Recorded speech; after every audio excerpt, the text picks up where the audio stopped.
Right, so these are my new raised beds. I wanted to start a perennial patch. Over there you can see my salad bar just with the cheap little planters that I got from Poundland and Home Bargains.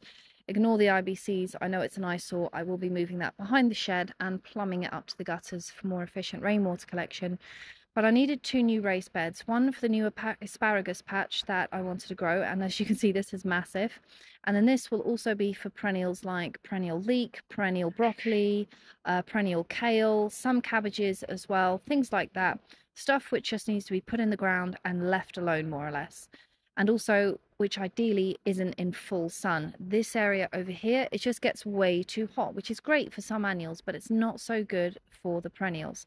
So to make this, I took all the boards off my IBCs, which is a bit upsetting because that is not a pretty sight, but I'm going to move those IBCs. One of them is going to go right next to the greenhouse so I can plumb it up to the gutter, and then the one on the right is going to go here, and all of those are going to get moved behind the shed. Because this is a temporary solution, in the long run what I want to do is get cement gravel boards.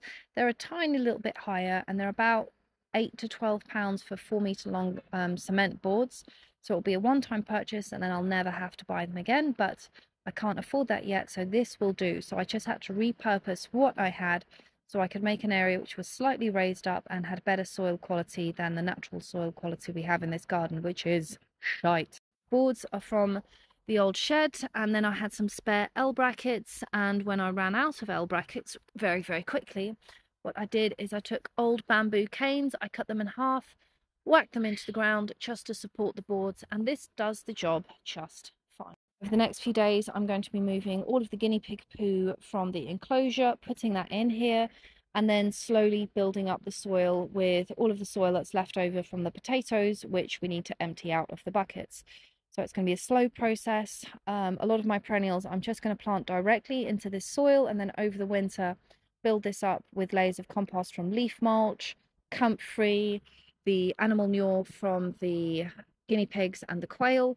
So it's going to be a slow process, but this is cheap and practically free at this point. So it works, it does what I need to, and in the long run I can invest in something which looks nicer, is more efficient, and is a one-time investment. One of the things I will be doing is buying a lot more of these arches. I don't just want 2 or 3. I want this to be a massive arch that just goes all the way back so I can grow hundreds of beans and peas.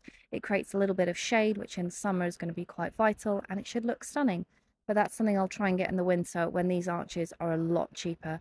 At the moment you can get them for around £12, which okay is not horrendous, but in the winter when they're trying to get rid of them, you can get them for £5, which is much better.